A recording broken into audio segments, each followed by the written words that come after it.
오늘 야고보서 강해는 8번째입니다.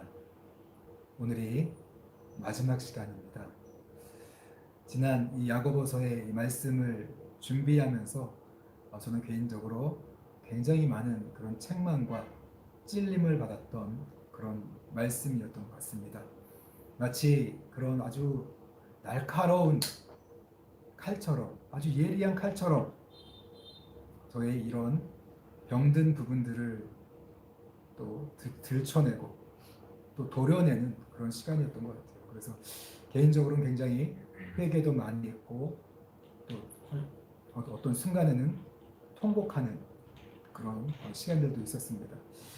오늘 정말 이 세속화된 우리 교회, 이 현대 교회에 정말 야고보서란 이 성경 말씀은 정말 값진 보배와 같은 보물 같은 말씀이다. 우리가 세속화되어서 세상 사람들과 차이가 없는 신앙생활을 할 때가 참 많습니다. 교회를 다닌다고 말하면서도 이런 세상에서 믿지 않는 자들과 차이를 느끼지 못하는 그런 시대를 살아갈 때 이 야고보서의 말씀을 들으면 정신이 번쩍 드는, 깨어날 수밖에 없는 그런 말씀이었던 것 같습니다. 우리 지난 시간들을 돌아보면서 우리 첫 번째 시간은 시련과 유혹이라는 주제로 하나님의 말씀을 나누었습니다. 은혜를 나누었죠. 오늘 우리가 이 세상을 살아가면서 여러 가지 어려운 고난과 이런 여러 가지 시험들을 만납니다. 그런 이 고난, 인생의 고난과 시험 앞에서 우리는 그것들을 어떻게 해석하고 또 우리 믿는 자로서 그걸 어떻게 내 마음에 수용하고 받아들이고 또 삶 가운데 어떻게 적용하며 살아가야 하는가, 그거에 대해서 함께 고민하고 말씀을 나누었던 시간이었고요. 두 번째는 참된 경건에 대해서 이야기했습니다. 정말 우리 하나님을 바르게 섬기는 신앙, 하나님 앞에 부끄러움이 없는 그 믿음의 사람은 어떤 사람일까? 그거에 대해서 은혜를 나누었던 그런 시간입니다. 정말 하나님 앞에서 부끄러움이 없는 참된 믿음으로 사는 사람들에게 어떤 열매가 나타나는가를 가르쳐 주었던 시간이었죠. 세 번째는 이 차별 금지. 요즘 이런 동성애 문제로 포괄적인 차별 금지법 이렇게 많이 이야기하는데 오늘 성경이 말하는 그 차별 금지란 뭘까? 그거에 대해서 함께 고민하는 그런 시간을 가졌었고요. 그리고 네 번째는 이 믿음과 행위에 대해서 우리가 신앙생활을 하다 보면 믿음에 대해서 오해하고 살아가기 쉽습니다. 믿음과 행위를 분리하고 살아가기 쉬운데 오늘 야고보서의 말씀을 통해서 참된 믿음, 성경적인 믿음이 무엇인가, 구원받는 믿음이 무엇인가를 함께 또 고민하고 은혜를 나누었던 시간이었습니다. 그리고 다섯 번째는 참된 선생에 관한 주제로 우리가 말씀을 나눴습니다. 교회는 하나님의 말씀을 맡은 곳입니다. 하나님의 말씀을 맡은 자들이 있어요. 그래서 하나님의 말씀을 가르치고 그 말씀으로 훈련하는 것이 바로 교회입니다. 그럴 때 교회 안에 참된 선생님은 어떤 사람인가? 그거에 대해서 이야기했죠. 이 책임이 따르는 이 교회 안의 선생, 입술로만 가르치는 것이 아니라 정말 참된 선생의 그런 열매가 있다, 증거가 있다고 야고보 사도는 가르쳐주고 있죠. 그리고 여섯 번째는 큰 은혜에 대해서 이야기했습니다. 우리가 신앙생활을 하다 보면 우리 공동체가 하나 되기가 참 어렵습니다. 이 큰 은혜는 바로 우리 공동체가 한 가족이 되게 하는, 하나가 되게 하는 그런 은혜였습니다. 이 은혜에 대해서 함께 우리가 말씀을 나누었죠. 그리고 지난 시간에는 결말을 생각하라 라는 주제를 가지고 하나님의 말씀을 나누었습니다. 언젠가는 우리 인생이 끝이 납니다. 그리고 살아있는 중일지라도 예수님께서 이 땅에 찾아오신다면, 재림하신다면 주님의 심판대 앞에 우리 누구나 서게 될 것입니다. 그 심판을 생각하면서 우리가 어떤 삶을 살아가야 하는 것일까? 그거에 대해서 이야기했죠.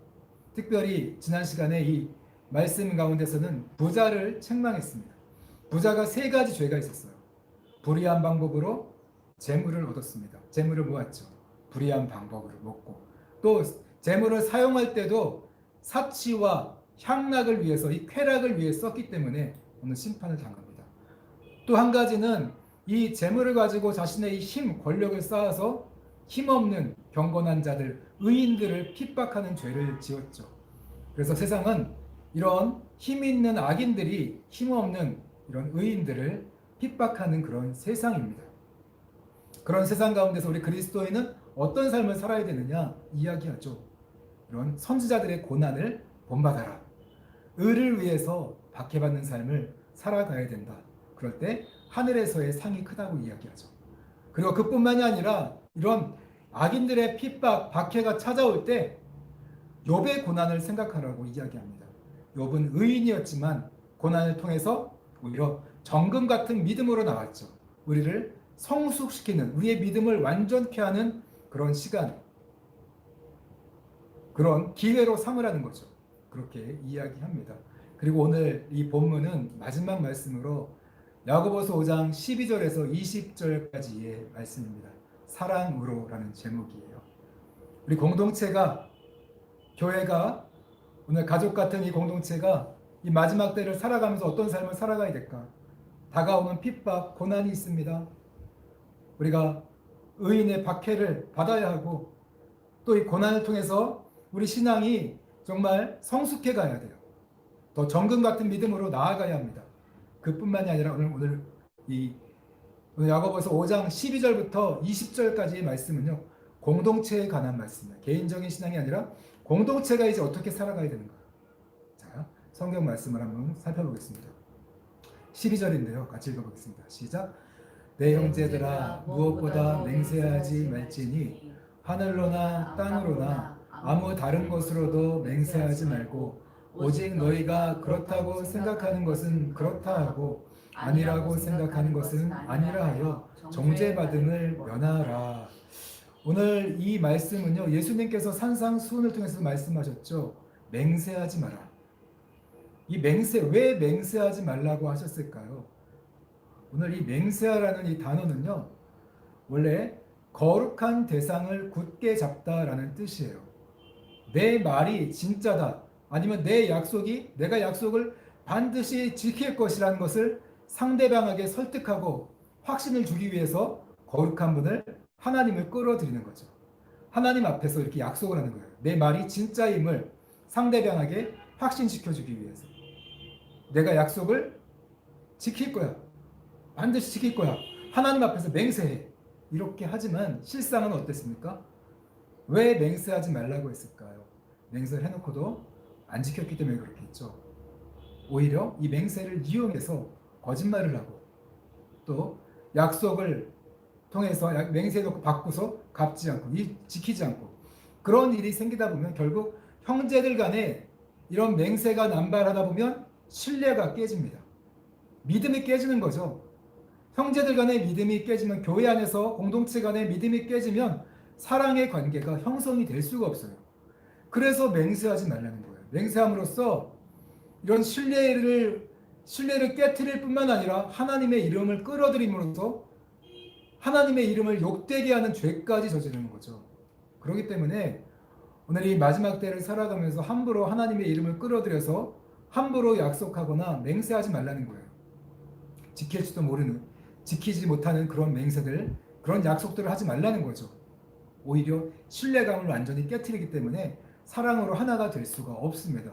그럼 어떻게 살아갑니까? 오직 너희가 그렇다고 생각하는 것은 그렇다, 아니라고 생각하는 것은 아니라 하여 정직하게 이야기하라는 거죠. 내 생각은 이래, 내 판단은 이래. 자기 이야기를 정직하게, 솔직하게, 진실하게 대하는 삶을 살아갈 때 우리가 이 관계가 서로 신뢰하는 관계가 저 사람은 참 정직한 사람이야, 믿을만해, 신뢰감이 쌓이게 되고 그러다 보면 거기서 사랑이 싹틀 수가 있는 거겠죠. 관계가 하나가 될 수가 있는 거겠죠. 그렇기 때문에 오늘 맹세하지 말라 이렇게 함부로 약속하거나 우리가 이런 말로써 이렇게 이런 남들에게 신뢰를 깨트리고 상처 주는 말을 하지 말라는 거죠. 계속해서 13절 말씀 같이 읽겠습니다. 시작. 너희 중에 고난당하는 자가 있느냐? 그는 기도할 것이요. 즐거워하는 자가 있느냐? 그는 찬송할지니라. 네, 고난당하는 자가 있느냐? 기도하라. 여러분 함께 기도하라는 거죠. 아픔도 공동체가 함께 기도하면서 함께 나눠야 돼요. 즐거워하는 자가 있냐? 기쁠 때 그 기쁨도 나 혼자 기뻐하는 게 아니라 함께 나누라는 거죠. 함께 찬송하면서. 그런 공동체는, 교회는 그래서 함께 기도하고 함께 찬양하면서 우리가 기쁨도 함께하고 슬픔도 함께 나누는 것이 바로 이 공동체입니다. 그러면서 가족이 되어가는 거죠. 감정을 나눌 수 있는 것, 슬픔과 이 기쁨의 감정을 서로 나누고 공감하며 살아가는, 기도하고 찬양하는 공동체가 바로 교회 공동체입니다. 로마서의 말씀에 12장 15절에 사도 바울은 이렇게 이야기합니다. 같이 읽겠습니다. 시작. 즐거워하는 자들과 함께 즐거워하고 우는 자들과 함께 울라. 똑같이 이야기하죠. 교회 안에서 우리가 정말 서로가 형제 자매이기 때문에 이런 슬플 때 함께 슬퍼할 줄 알고, 또 기뻐할 때 그 기쁨을 함께 나눌 줄 아는 그런 공동체, 함께 기도하고 함께 찬양하면서 이런 것들을 이루어 가라는 거죠. 계속해서 14절 말씀을 함께 읽겠습니다. 시작. 너희 중에 병든 자가 있느냐? 그는 교회의 장로들을 청할 것이요 그들은 주의 이름으로 기름을 바르며 그를 위하여 기도할지니라. 오늘 병든 자가 있느냐? 오늘 문제가 생겼어요. 형제가 아픕니다. 이런 문제가 있을 때 그는 교회의 장로들을 청하다. 오늘 교회의 장로들은요, 오늘 이 교회의 지도자들을 부르라는 거예요. 불러서 장로들은 주의 이름으로 기름을 바르며, 여기서 주님의 이름으로 기름을 바른다는 것은요, 물론 이제 이 올리브유, 이 감람유를 상처에 발라서 치유할 때 사용하는 것이 바로 이 감람유입니다. 하지만 오늘 여기서는 주님의 이름으로 기름을 바르라. 이 의미는요, 그 사람을 같이 세워놓고서 기름 바르면서 이 사람이 하나님의 특별한 은혜를 받을 자로 세우라는 거예요. 세워놓고서 그리고 그를 위해서 함께 기도하라는 거예요. 그렇게 함께 기도할 때 오늘 하나님께서 15절 같이 읽겠습니다. 시작. 믿음의 기도는 병든 자를 구원하는 일이니 주께서 그를 일으키시리라. 혹시 죄를 범하였을지라도 사하심을 받으리라. 오늘 이렇게 교회의 장로들을 청해서 오늘 기름을 바르고 하나님 이 병든 우리 형제에게 하나님의 특별한 은혜, 치유의 은혜를 부어주십시오. 우리가 함께 기도한다면 이 믿음의 기도가 병든 자를 구원한다는 거예요. 왜? 주님께서 그렇게 기도할 때 그를 일으키시리라. 그를 치유하시고 일으켜 주신다는 거예요. 또 혹시 죄를 범하였을지라도 사하심을 받으리라. 그 병이 질병으로서 이렇게 질병은 죄 때문에 온 질병일자 할지라도 죄사함을 받고 그 병이 치유될 수 있다는 거예요. 우리 주님이 치료한다는 거죠. 우리가 그 아픈 형제를 위해서 믿음으로 같이 기도할 때 주님이 역사하신다는 거예요. 이 질병뿐만 아니라 여러 가지 이런 재앙을 만나고 힘들고 어려운 시간들을 만날 때 같이 기도하라는 거예요. 그럼 주님이 역사하신다는 거예요. 그래서 함께 기도하는 것이 굉장히 중요하죠. 그래서 오늘 이 기도는요, 우리가 이런 구역장 모임이나 순 모임, 소그룹 모임을 할 때 우리가 많이 이렇게 기도한다면 하나님께서 이런 응답하신다는 거죠. 또 15절, 16절 볼게요. 같이 읽겠습니다. 시작. 그러므로 너희 죄를 서로 고백하며 병이 낫기를 위하여 서로 기도하라. 의인의 간구는 역사하는 힘이 큼이니라. 오늘 이렇게 이런 소그룹 모임을 할 때 우리는 이 연약함들을 서로 나누어야 돼요. 아는 만큼 우리가 더 기도가 간절해지고 서로가 서로에 대한 이런 허물, 아픔들을 할 때 더 정말 사랑으로, 긍휼의 마음으로 기도할 수 있어요. 서로에게 이런 아픈 것 이야기들, 가슴 속에 숨겨두었던 이야기를 고백하면서 함께 문제가 해결되기를, 병이 낫기를 서로 기도하라는 거예요. 그럴 때 이 의인의 간구는 역사하는 힘이 크니라. 우리가 죄를 고백하고 우리가 믿음으로 의롭게 되었잖아요. 예수 믿는 자가 의인이잖아요. 이렇게 기도한다면 하나님의 이런 놀라운 역사가 나타난다는 거죠. 그래서 오늘 이 기도 14절, 15절, 16절 우리가 이런 소그룹 모임들을 할 때 어떻게 기도해야 되는가? 각자 물론 혼자도 기도할 수 있습니다. 그러나 오늘 문제를 털어놓고 함께 기도할 때 하나님의 놀라운 역사가 그 가운데 나타난다는 거예요. 하나님이 그 믿음의 기도, 공동체의 그 기도를 들어주신다는 겁니다. 오늘 이 기도를 함께 이런 교회 모임 가운데, 공동체 모임 가운데 함께 해나감으로써 하나님의 놀라운 은혜와 기적을 경험하는 저와 여러분들이 되시기를 바랍니다. 그래서 17절, 18절 보면요, 같이 읽겠습니다. 시작. 엘리야는 우리와 성정이 같은 사람이로되 그가 비가 오지 않기를 간절히 기도한즉 3년 6개월 동안 땅에 비가 오지 아니하고 다시 기도하니 하늘이 비를 주고 땅이 열매를 맺었느니라. 오늘 엘리야와 우리는 똑같았다는 거예요. 엘리야가 이런 의로운 엘리야가 기도했을 때 하나님께서 놀랍게 역사하셨던 것처럼 오늘 우리들도 마찬가지로 우리가 믿음으로 기도할 때 우리 죄를 서로 자백하고 연약함을 서로 나누고 함께 이 믿음의 기도 한다면, 의인의 기도를 한다면 하나님의 놀라운 기적을, 이 놀라운 역사를 우리 엘리야처럼 경험할 수 있게 된다는 것입니다. 계속해서 19절 말씀 같이 읽겠습니다. 시작. 내 형제들아 너희 중에 미혹되어 진리를 떠난 자를 누가 돌아서게 하면. 오늘 19절에 보면요, 우리가 이 마지막 때가 되면 미혹이 심합니다. 우리를 믿음에서 떠나게 만드는 미혹이 굉장히 심해요. 그래서 신약 성경을 보면 바울 서신에 보면 대부분 이 미혹에 관한 이야기, 특별히 교회 안에 이런 우리를 미혹하는 거짓 선생이 출현합니다. 거짓 선생이 복음을 왜곡되게 가르쳐요. 진리를 잘못 가르쳐서 성도들을 잘못된 길로 이끕니다. 또 그뿐만이 아니라요, 이 거짓 선생은 참된 선생을 또 진리를 전달하는 메신저를 공격해요. 메신저를 공격해요. 참된 교사를 공격해서 결국 교회에 갈등을 불러일으키고 교회를 깨트리던가 아니면 많은 사람들을 이 복음의 참된 진리에서 떠나게 만들어요. 우리가 이 복음의 진리에서 떠나게 만들면 오늘 어떤 열매가 나타나느냐면요, 선한 양심을 잃어버립니다. 양심이 마비가 돼요. 그리고 마음이 완고해지고 더러워집니다. 생각, 이런 이성도 잘못된 생각이 주입되고 잘못된 사상이 들어가고 또 이 상처도 치유되지 않아서 이런 감정도 병듭니다. 그리고 이런 의지의 문제도 죄를 지으면서 습관적으로 죄를 지으면서 망가져요. 그래서 바울이 한 이야기는 너희들이 이 참된 복음의 진리를 따르면 이 세 가지 양심, 이 세 가지 이런 열매가 있다는 거예요. 선한 양심이 살아나게 되고 또 깨끗한 마음을 갖게 돼서 이런 거짓 없는 믿음이 되어서 그 믿음이 있을 때 하나님의 사랑이 나를 통해서 흘러가게 되었다. 사랑이 흘러나온다는 거예요. 근데 우리가 참된 복음의 진리를 붙잡는다면. 근데 오늘 이런 교회 안에 거짓 선생들은 이 진리를 왜곡되게 가르쳐서 우리의 양심을 병들게 하고 우리의 마음을 병들게 만들어요. 위선적으로 거짓되게 만들어서 하나님의 사랑이 흘러가지 못하게 만든다는 거죠. 잘못된 신앙으로 만들어가기 때문에 오늘 이렇게 교회 안에 우리를 진리에게 떠나게 만드는 그 미혹하는 세력도 있습니다. 그래서 이 마지막 때에 미혹을 많이 당해요.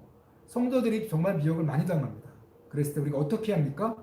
진리를 떠난 자를 누가 돌아서게 하면 권면하라는 거죠. 권면하고 잘 가르쳐서 진리로 다시 돌아오게 해서 살아있는 양심, 깨끗한 마음, 거짓 없는 믿음에서 나오는 하나님의 사랑을 가지고 살아갈 수 있도록 다시 돌아오게 하라는 거예요. 권면, 사랑으로 권면하라는 거죠.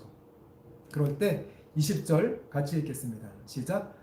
너희가 알 것은 죄인을 미혹된 길에서 돌아서게 하는 자가 그의 영혼을 사망에서 구원할 것이며 허다한 죄를 덮을 것임이라. 그래서 오늘 너희가 알 것은 죄인의 미혹된 길, 잘못된 길로 갈 수 있어요. 누구나 이단적인 길로 갈 수 있습니다. 그러나 돌아서게 한다면 돌아서게 하는 자가 그의 영혼, 미혹된 자죠. 미혹된 자의 영혼을 사망에서 구원할 것이며 또 그의 허다한 죄를 덮을 것입니다. 돌아올 수 있게 할 수 있다는 거예요. 겉면에서 돌아오게 하는 게 굉장히 중요하다는 거죠. 그래서 그 영혼을 다시 사망에서 구원할 것이며 또 허다한 죄를 덮어서 용서받게 한다는 거죠. 그래서 오늘 사랑으로 권면하라는 그 이야기가 오늘 나오는 것입니다. 그래서 오늘 이 공동체의 관계, 이 마지막 때 우리가 어떻게 살아가야 하는가를 가르쳐 주죠. 세상은 물질을 추구하면서 악인들이 의인들을 핍박합니다. 교회는 핍박을 당할 수밖에 없어요. 경건하게 살고자 한다면, 의롭게 살고자 한다면 교회는 반드시 핍박을 받습니다. 그럴 때 오늘 한 사람 한 사람은요, 선지자의 이 본을 따라가야 돼요. 의를 위해서 내가 박해를 받는다. 말씀을 더 순종하면서 내가 의를 위해서 박해를 받는다는 그 심정으로 살아가야 됩니다. 또 뿐만 아니라 어떻게 살아가야 됩니까? 내가 더 성숙하는 기회, 욥의 고난을 생각하면서 내가 더 성숙하는, 믿음이 성숙하는 기회로 삼으며 이 핍박을 받아야겠다. 어려움을 이겨내야겠다. 인내해야겠다. 그렇게 살아가야 됩니다. 그러면서 또 이제 교회 공동체가 혼자 할 때 어렵습니다. 그러면 공동체가 함께 서로 신뢰하는 관계, 정직하게 서로 대하면서 거짓 맹세나 거짓말을 버리고 정직하게 대하면서 서로 신뢰를 쌓아가고 또 함께 기도하고 함께 찬양하면서 서로 아픔과 기쁨을 공감하며 서로 하나가 되어가고, 그리고 또 문제들이 있을 때, 병들거나 여러 가지 문제가 있을 때 함께 그를 위해서 기도해주고, 그러면서 점점점 우리 사랑으로 하나가 되어가는 거겠죠. 그리고 때로는 우리가 넘어질 수 있어요. 잘못된 길로 갈 수 있을 때 사랑으로 권면해서 다시 복음의 진리로 돌아오도록 이렇게 살아가라는 거죠. 여기 보면 한 엄마가 쌍둥이를 임신했어요. 쌍둥이를 임신했는데 그만 조산을 하고 말았습니다. 한 아이가 0.95kg고 또 다른 아이는 1.3kg였어요. 그러다 보니까 이 조산을 하다 보면 이 장기가 다 완성이 안 되잖아요. 가장 큰 문제가 폐의 문제죠. 폐. 숨을 쉴 수 없으니까 이 아이들을 인큐베이터에 따로 2대에다가 하나씩 놨어요. 근데 시간이 지나도 이 아이들이 점점 악화되는 거예요. 건강이. 점점 죽어가요. 점점 이런 위급한 상태가 되었을 때 엄마가 결단을 합니다. 이 간호사하고 의사에게 결단을 해서 이 2아이를 한 곳에 넣어달라. 그렇게 이야기해요. 그랬을 때 놀라운 기적이 일어납니다. 2아이가 하나가 되면서 서로 부둥켜 안고 회복되기 시작하는 거예요. 따로따로 떨어져 있을 때는 서로 죽어갔지만 같이 함께 하니까 같이 살아나는 거. 나중에 건강한 모습으로 이 2아이가, 이 쌍둥이가 태어나게 됩니다. 그렇죠. 의사로가 할 수 없었던 일, 의술로 할 수 없었던 일이지만 둘이 사랑으로 하나가 됐을 때 기적이 일어나면서 아이들이 건강을 회복해가는 것을 볼 수가 있었던 거죠. 혼자는 잘 안 돼요. 하지만 함께하면 우리가 못하던 일도 하나님의 기적이 일어납니다. 비슷한 일인데 이건 또 얼마 전에 이제 신문 기사에서 봤던 내용입니다. 쌍둥이 2아이가 이 조산에서 나왔는데 한 아이가 죽어가는 거예요. 그래서 또 건강한 아이를 넣어줬어요. 그랬더니 그 아이가 이렇게 어깨동무를 하면서 그 죽어가던 아이가 또 살아나는 거예요. 이런 기적들. 여러분, 사랑은 정말 놀라운 거예요. 교회 공동체가 그래서 중요한 거예요. 같이 모이는 게 그래서 중요한 거예요. 혼자 개인이 모일 땐 이런 걸 경험하지 못해요. 어디서 모이겠습니까? 어떻게 경험하겠습니까? 이런 사랑의 교제. 오늘 야고보서에서 말씀하는 것은 이 사랑의 교제, 함께 기도해주고 스킨십을 하면서 함께 아픔을 나누고 또 공감하고 기도해주고 사랑으로 권면해줄 때 그 어려운 그런 시간들을 이겨내야 한다는 거죠. 초대교회 때 얼마나 어려웠습니까? 이 야고보서의 말씀이 이제 기록되고 얼마 있다부터 아주 심한 핍박이 시작됩니다. 핍박을 이겨내는 그런 교회. 바로 이 사랑이죠. 사랑의 공동체가 될 때 이 세상을 이기는, 어려움을 이겨내고 세상을 이기는 교회가 될 수가 있는 거겠죠. 그래서 오늘 이 말씀을 생각하면서 여러분들 정말 교회 공동체가 그만큼 중요한 겁니다. 온라인 예배를 드리지만 이건 한계가 있어요. 저도 이제 조금 전에 이제 교회 가서 공동체 가서 같이 예배를 드리고 그렇게 기도를 하고 왔습니다. 여러 가지 이야기가 많죠. 그래서 온라인 예배로 대체해도 되는 거 아니냐. 근데 물론 이런 개인적인 신앙, 이런 개인적인 이런 교회의 의미라는 그 하나에서는 온라인 예배가 가능합니다. 그러나 오늘 그리스도의 몸이라는 그런 공동체라는 그 의미를 봤을 때는 이 온라인 예배는 참 많이 우리 기존의 이런 함께 모여서 드린 예배보다 굉장히 부족하다. 소그룹 모임이라든가 그런 것들이 많이 부족한 것을 우리가 경험할 수 있습니다. 물론 이렇게 교회에 다 모였다고 해서 모이긴 모이는데 서로 함께 마음을 나누고 또 아픔을 나누고 이런 것들이 함께 문제를 함께 기도해주고 그런 것들을 현대교회가 많이 잃어버렸습니다. 우리가 이 코로나를 생각하면서 다시 정말 야고보서의 말씀을 통해서 우리가 함께 기도해주고 아픔을 나누고 또 서로의 연약함을 고백하고 죄를 고백하고 기도해주고 사랑으로 건면하는 것이 얼마나 중요한지를 다시 한번 이 시간을 통해서 우리가 배우게 되었습니다. 또 이런 서로 간의 신뢰 관계가 얼마나 중요한가. 우리가 오늘 거짓말하는 사람이 또 교회 안에 얼마나 많습니까? 신뢰하지 못하는 사람들 많잖아요. 그런 것들을 빨리 우리가 버리고서 다시 서로 간의 신뢰감을 회복하고 사랑을 더 쌓아가는, 깊이 쌓아가는 그런 공동체가 되어서 이 마지막 때에 정말 승리하는 공동체, 우리 하나님을 정말로 기쁘시게 해드리는 그런 모든 공동체 교회들이 되시기를 주님의 이름으로 축복합니다. 오늘 말씀을 생각하시면서 우리가 함께 기도했으면 좋겠어요. 우리 한국의 교회가 정말 공동체의 이 의미를 야고보서의 말씀처럼 회복했으면 좋겠어요. 같이 함께 아파하고 함께 기뻐하고 함께 기도하고 함께 찬양하고 문제가 있을 때 그 사람을 위해서 함께 합심으로 기도해주고 또 이런 때로는 넘어지고 실족할 수 있을 때 사랑으로 권면하면서 가족처럼 이끌어주는 그런 이 교회가 회복되게 해달라고 기도하시고 또 여러분들의 또 한 사람 한 사람이 그런 공동체를 만나서 이런 좋은 이런 교제를 나누고 사랑을 나누면서 이 어두운 세상을 이겨나가는 여러분들 모두가 되시기를 함께 기도하고 예배를 마치겠습니다.